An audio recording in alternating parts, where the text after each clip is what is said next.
You joined me on Gray's Inn Road in central London. I've just left the ITV News building where I work and I'm off to the pub around the corner. I'll tell you why in just a minute. But first, let's just take stock of where we are in this story, because now feels like the right time to stand back and work out how we got here. Not just the decision to clear Clarion, Europe's biggest social housing provider, despite everything we'd exposed on the Eastfields estate, which at the time I just couldn't understand, but also to find out how this system became so broken across the board. Where exactly did it all start to go so wrong? Because, as you'll soon hear, what I discovered next in this episode is perhaps more shocking than anything I've seen up until now. Easily the worst conditions you can imagine a human being living in. But I've turned the corner and I can see the pub, the Duke, and I'm about to head inside to meet a person who can give me, hopefully, some answers to my questions, like how on earth could the regulator of social housing find Clarion not guilty? Is anyone being held to account? Why is this system in such a mess? And above all, who is to blame? I feel just neglected. I just don't even feel like I'm human. Have you told them about the problems in here? I told them, so they don't care. I have nowhere to go. I can't believe that this is happening. I think it's disgusting. You're not seriously saying the government have nothing to do with this? Told them! I told them! I want to see those homes built that the people of this country desperately need. I don't want to be living in this condition. Episode 4, hits the fan. I love this pub. A single or a double? Oh God, single please. Yeah. Too early for a double. Yeah. Alison Inman is a rarity, a social housing executive with over 30 years of experience still working in the sector, willing to speak out against it when it's failed. That voice was extremely hard to find when we started our investigation. And here in the Duke, she's ready to give me some hard truths again. Cheers, first of all. Good health. Good health, thank you very much. In journalism, we often use the phrase, how would you explain to someone in a pub? So we've literally brought you to a pub, got you a gin and tonic. Perfect. And we're going to ask you to do the sort of science bit of our podcast, which is, what's the housing crisis all about in about 3 minutes? Do you reckon you can do that? Excellent. So I think at the moment it's possibly worse than it's been, because if you look at the whole housing system, there isn't any one part of it that works well, apart from for people of my age who've paid off the mortgage and who always vote. There's no coherent national plan for housing that looks at all parts of the housing system, and we need one. And somebody's walked in the pub. They heard us talking. They heard us talking about the housing crisis and came straight in. So, with a crowd of one gathered, we continued, and I wanted to trace the origins of today's crisis and work out why, whenever I'd asked people in housing before when things started to unravel, they didn't say a year or a decade, but a name. Margaret Thatcher. Going back in time to Margaret Thatcher, largely before I was born, to make you feel older than you already feel. I can't. We've got to jump into podcast because the the finger you're currently pointing at me is not for broadcast. Why is Margaret Thatcher so important still to the debate we're having right now about the housing crisis? The thing about Thatcher is she was a really good politician and she had a really clear vision. Every government has a duty to house the nation in good houses. And her vision was of a property-owning democracy. People want a home they can call their own. The last Conservative government encouraged councils to sell, but all too often Labour councils refused. But this time we're going to make it a matter of the law of the land. You'll have the right by law to buy your house, and that's that. The Housing Act of 1980. It would transform the country forever as the right to buy was unleashed on Great Britain.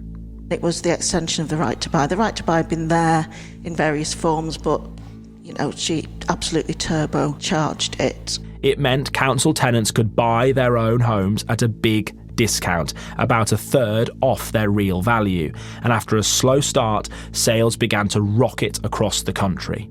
Alison tells me it came at a price. It was a really weird time. I was working in local authority and we were selling off council housing getting the receipts in. We had unemployed construction workers, we had land, we had receipts from the right to buy, and we weren't allowed to spend it on housing. It makes absolutely no sense to take a really scarce resource and get rid of it and not replace it. And that's what she did.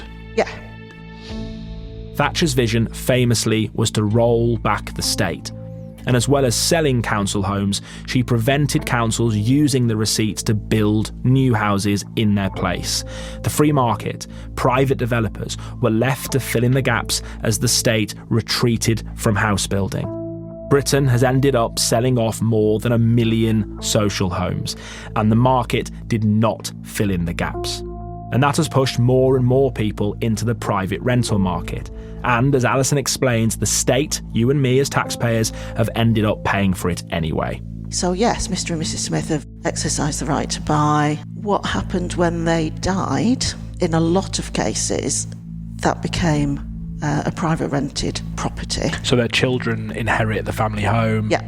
So rather than that home going back into the system for another family who need a home to use, which is what used to happen. It's private rented. The kids will rent it out privately, take an income. But not only that, they'll take an income and will charge 2 to 3 times more than the state was charging when it was socially rented, and will say to the council, you've got to pay housing benefit to meet the shortfall.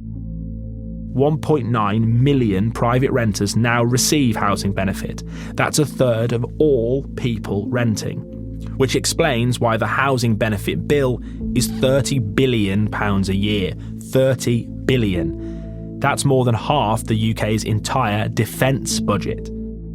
Taxpayers' money is being fed directly to landlords instead of building houses.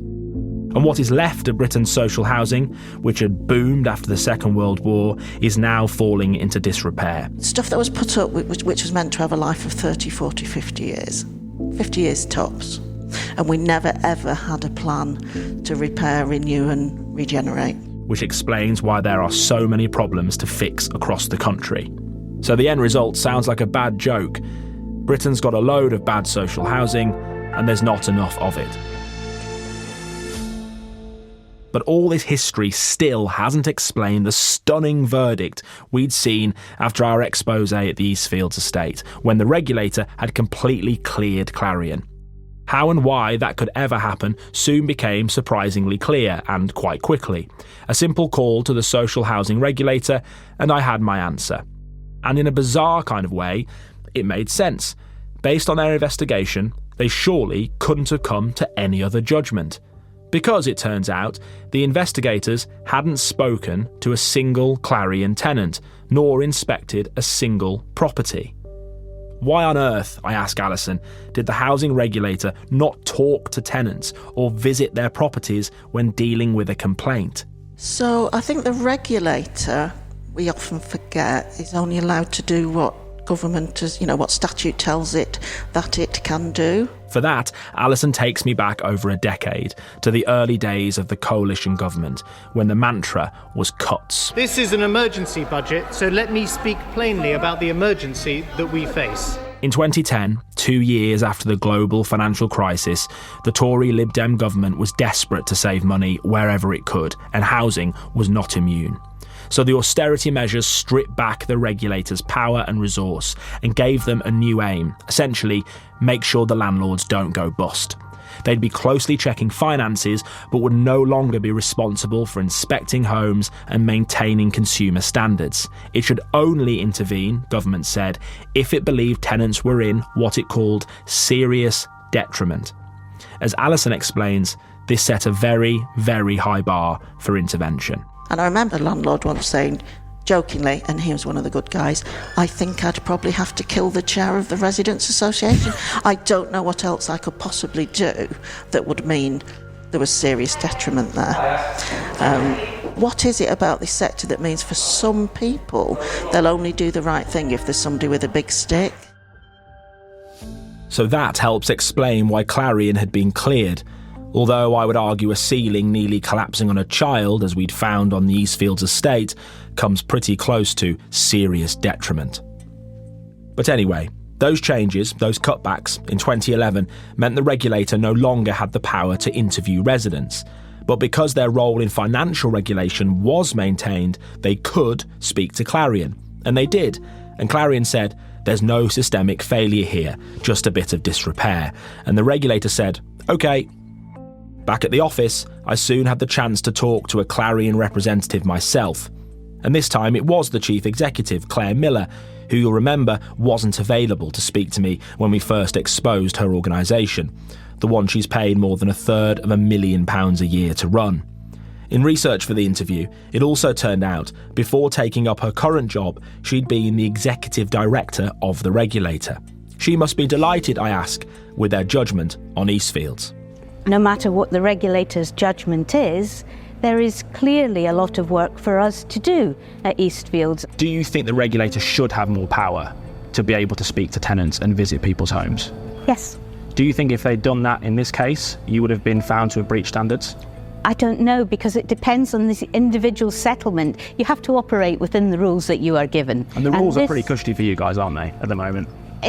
It certainly doesn't feel pretty cushy in your terms. This is a regulator that holds us to some pretty serious standards. Cushy had been kind. From our new perspective, the system appeared almost rigged against residents. The social housing regulator could only get one side of the story, and never theirs. Looking back on it now, it still leaves Kwadwo Tweniboa incredulous. When Ofsted receive a report or decide they're going to inspect a school, they don't just ring up the head teacher and say, "Oh, how are you doing?" The head teacher says, "You know what, we're doing amazing, we're absolutely outstanding in everything that we're doing." And then that Ofsted inspector turns around and says, "Oh, that's great, here's your outstanding." They don't do that. They go in and they look for themselves, they speak to teachers, they speak to kids, they go into lessons, they look at how things are running, then they look at the compliance perspective of things and things behind the scene. That weren't happening in Clarion, and I was determined to kick up as much fuss about that as possible. By now, Kwadwo was all over social media, sharing videos of squalor from across the country, appearing on TV and radio, as he became the UK's most well-known and most influential housing campaigner. I love this next guy. He's been dubbed the Marcus Rashford of terrible housing. Kwadwo Tweniboa has already become something of a hero for renters in the UK. The issue of damp and mould has existed in people's homes for generations, and often the residents have been blamed for it. We should live in a country where it's considered nobody is above the law. But for some, clearly, for businesses, for organisations, for these big management companies, that's not included for them. That teenager with a Twitter account was now impossible to ignore. Meanwhile, Imogen and I were piecing together who else tenants could turn to. There used to be a body that represented social housing tenants, a government body that was shut down, and now there was this no man's land where tenants were totally lost. There was one other place tenants could make a complaint, the Housing Ombudsman. But what we were hearing from tenants over and over again is that they would complain to the Housing Ombudsman and they wouldn't hear anything, or their complaint wasn't dealt with properly. And actually then we learnt that the fines that they lobbied were tiny. A few £100s. Yeah, right. For like months and months and months of kind of torture. We'd met people who'd changed their carpets 2 or 3 times, they'd changed their curtains 3 or 4 times, they'd bought their children clothes 3 or 4 times Furniture. over. And £800 or £900 wouldn't even cover that. Never mind the damage done to their lives. It wasn't compensation at all. Yet the Housing Ombudsman did recognise the problem. The holder of the role, Richard Blakeway, had reacted with horror at our findings and launched his own investigation into 142 social housing providers across England. Unlike the regulator, he did actually speak to tenants, hundreds of them. So, as I explained to Tom Bradby on News at 10, it was no surprise his report instantly challenged the idea that landlords weren't to blame. The Housing Ombudsman is the arbiter in this sector of what is right and what is wrong. And it is in black and white today saying that tenants were right. They were right when they were saying they were ignored. They were right when they were saying they were blamed. And they were right when they said their complaints weren't taken seriously. And these housing associations and councils have been wrong. Look, this is the 5th independent inquiry prompted by your investigation. But I think a lot of people watching this are going to say, well, you know, great that the Housing Ombudsman may be recognising this, but how come he hasn't already? It's remarkable, Tom, how few people we've spoken to have not just not complained to the Ombudsman, but didn't even know they could. I mean, if you have a problem with your energy bill, a problem with your bank, you're told, here's the Ombudsman's number, here's the Ombudsman's email. It just doesn't happen in housing. That's part of this conspiracy, it feels, for tenants. They just feel the whole system just works against them. So was anyone doing anything to change it? There was one man who could intervene, and I'd been trying for months to interview him in person. Robert Jenrick, the government's housing secretary, had been quick to jump on a Zoom call to criticise Croydon Council after our first report, but had gone quiet as our reports kept coming, revealing more and more misery on a national scale. He eventually agreed to sit down with me. As the housing secretary, do you take responsibility? Do you feel shame that this is happening right now in the 6th richest economy in the world? I think it's disgusting that people are living in those conditions. We need those councils and housing associations to step up and to provide good quality, decent housing for members of the public. Not seriously saying that the government have nothing to do with this. You fund these councils and they're now struggling to make these repairs. No, Dan, let's be very clear. This is nothing to do with government funding. This is about neglect. This is about a lack of compassion and poor management in a small number of councils and housing associations. But I'm telling you, we are getting hundreds of emails a week of people living in damp, leaking properties, overcrowded, and they have nowhere else to go. They are trapped. Last year, this country built just over 6,000 social homes. For every 175 families that need a home, you built them one. No, that is an abject failure, That's not correct, Dan. That is correct. Since 2010, we've built 500,000 affordable homes in this country. I'm talking about the kind of homes that the people in our reports could afford to live in, to rent. Not everybody wants or has to be consigned to living in homes for social rent. We want to ensure there is a ladder of opportunity. Consigned to living in homes for social rent. It just sounded so dismissive. And it told you something about the way the housing secretary saw social housing. To be clear, there are more than 1 million families who are right now on waiting lists, absolutely desperate to be consigned to social housing. Fundamentally, though, Robert Jenrick was rejecting the idea the government had any role in fixing this problem. And yet the opposition remained quiet too. A lot of the councils we were exposing were Labour-run, and at the party's core is a belief in the power of social housing as a force for good. Politically, it wasn't a good story for them either. This, more than anything, gave me a real-world lesson in how power works. Our findings didn't fit into either main party's narrative or agenda, so they essentially ignored it. The whole establishment appeared in denial, or at least not willing to call out problems. Would anything change? Well, not yet it wouldn't. In fact, somehow, it got even worse. 5 months into our investigation and the emails into our housing inbox describing unimaginable squalor were still unrelenting. But one stood out. Mehdi Sheikh in Lewisham, South London. Hello. Hi. Nice to meet you. I'm Dan. How are you? Mehdi is in his 60s, relying on a walking frame to move around, living in a flat in a tower block where the door frames are too narrow for his wheelchair, which he has to leave on the balcony outside. He worries every day it will be stolen. In his email, he told us he was struggling to breathe in a flat that's killing him. As soon as I walk in, my foot slipping on his tiled floor, I can see why. How are you doing? I'm alright. Wow. When did all this start then? I thought I'd seen everything when I met Franzoy and Leroy on the spring morning which kick-started this investigation. I thought nothing would ever come close to the horrors we'd found in their flats in Croydon.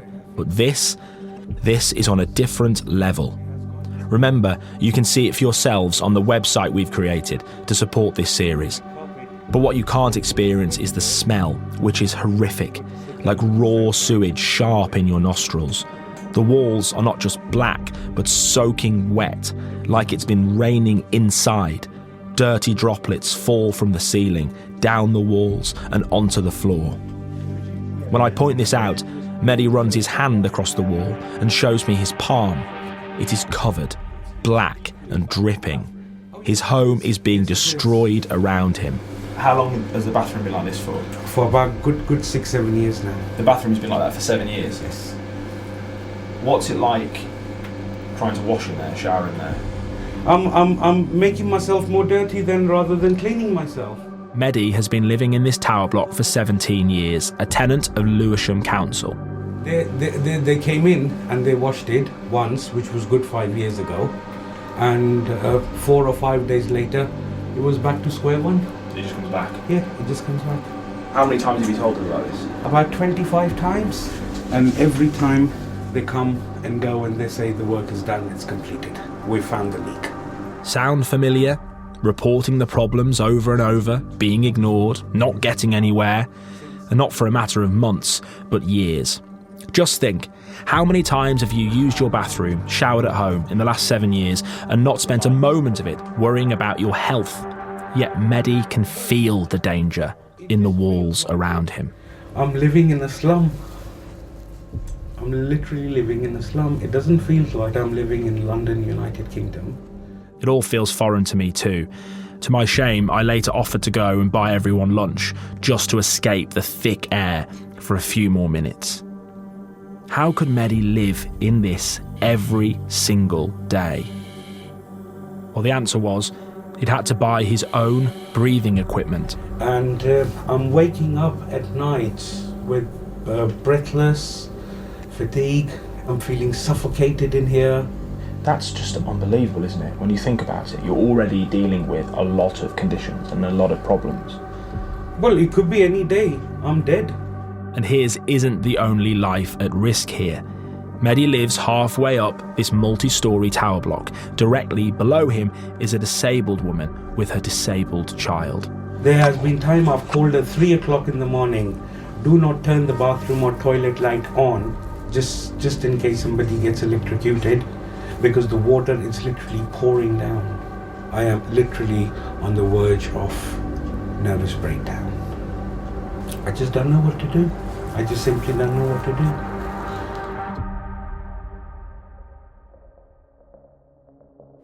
I'm going to measure the moisture content of the wall as a baseline.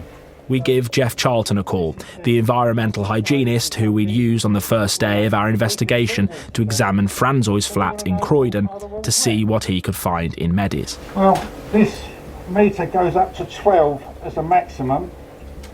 So I go onto the wall, and it's 12. 12. You don't need a machine to work that one out, but it's Jeff's next discovery that beggars belief, as he explains to us outside. So someone has installed an extract fan the wrong way round.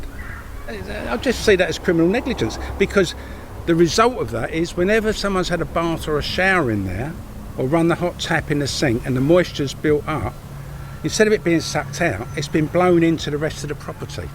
The simple, stupid error in fixing Mehdi's extractor fan had brought him years of misery. But as Imogen and I were soon to discover, it also had sickening consequences. If I remember rightly, it was your idea to collect water samples from Mehdi's flat, is that right? Yeah, because I saw the pictures when you guys brought the footage back, and I just thought we have to get that water tested. So we asked Jeff to take samples of the water to find out exactly what was going on with this stuff that was seeping through and that stunk so badly. And soon enough we got the results. And when the results came back a few weeks later, it was one of those moments that just, you stop what you're doing. Reading the words in the email, the official verdict from the labs. The analysis identified fecal contamination. So in other words, human dripping into Mehdi's flat and down his walls. Literally hitting the fan because it was being blown back into his property because they'd put the fan the wrong way around. This series might be quite difficult to listen to at times. This bit will be the bit that people might have to switch off for a second because it is the most disgusting thing I've ever witnessed. I knew the flat was bad. I still wasn't expecting that email. I wasn't expecting that to be the result. And also it was a house that was owned by the council, and he'd been complaining about it for years.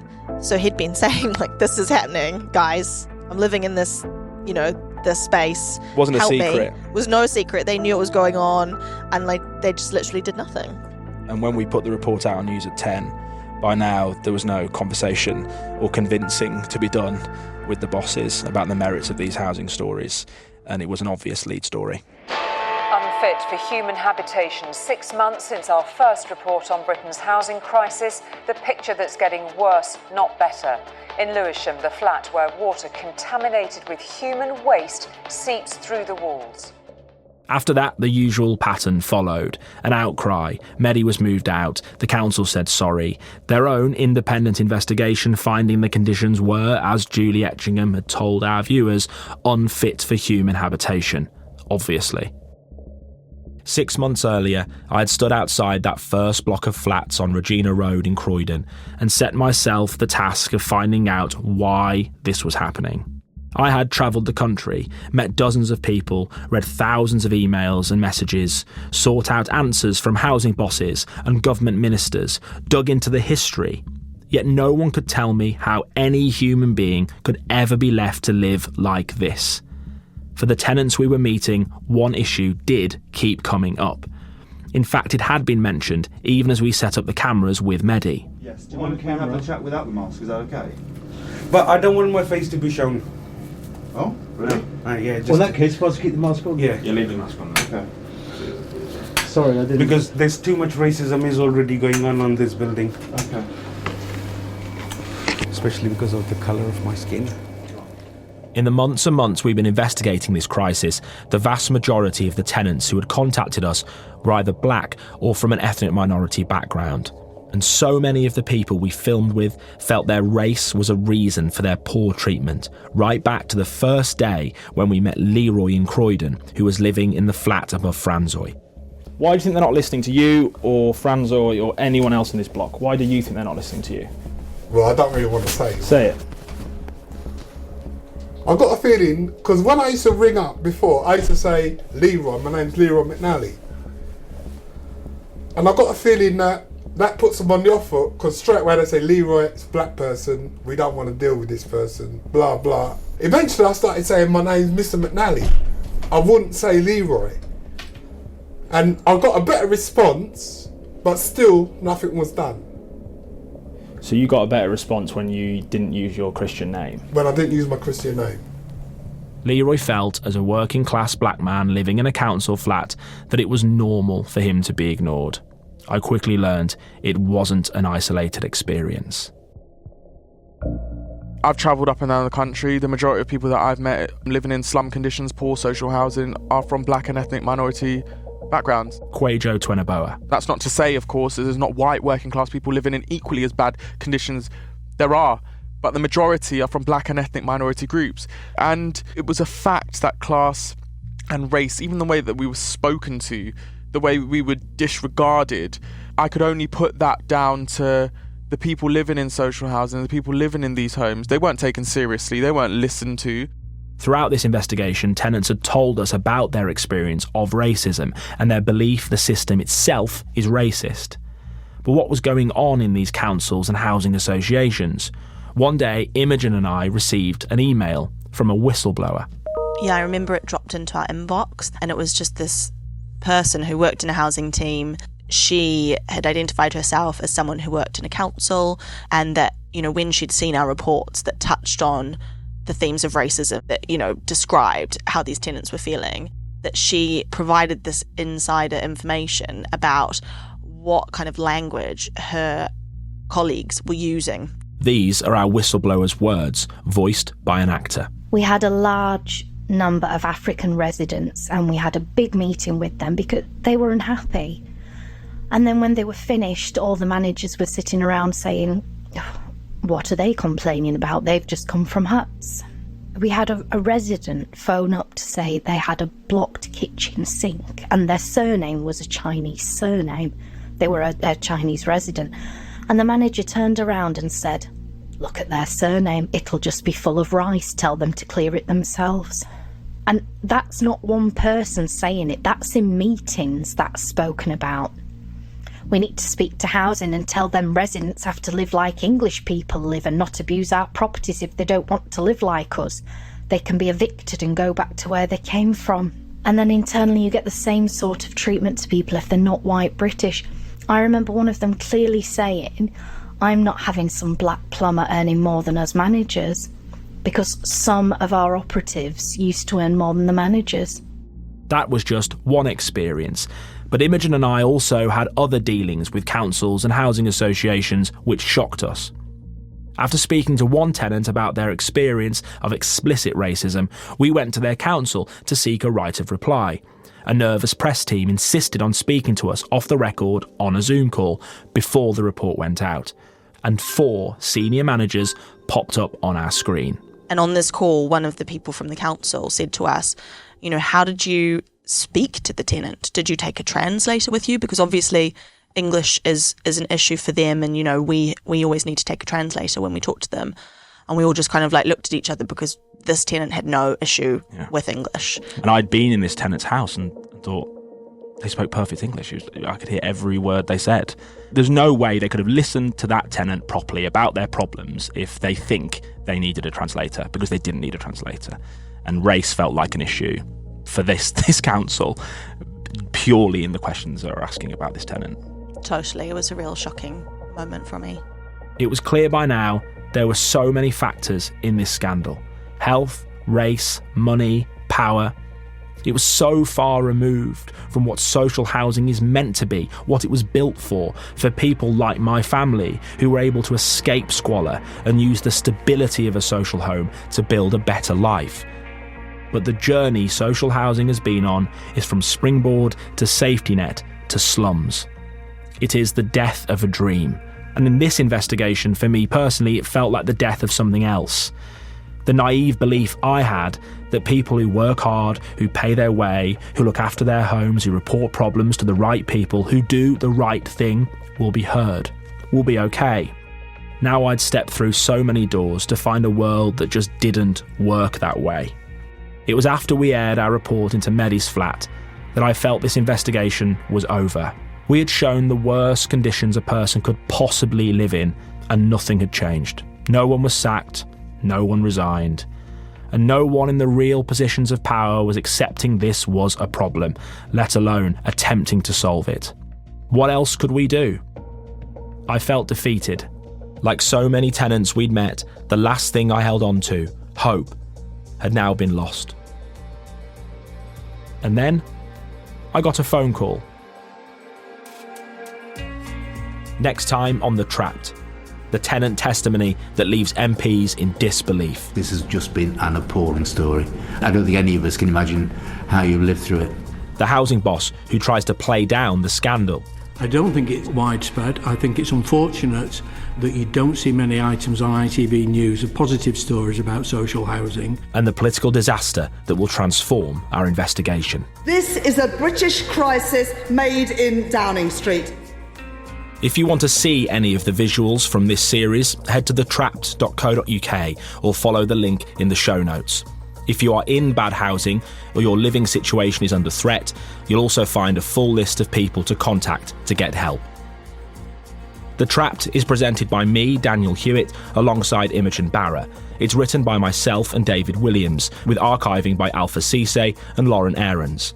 Audio production and sound design is by Make Parry and Jack Soper. The series is produced and directed by David Williams. The executive producers are Matt Williams and Ed Saunt.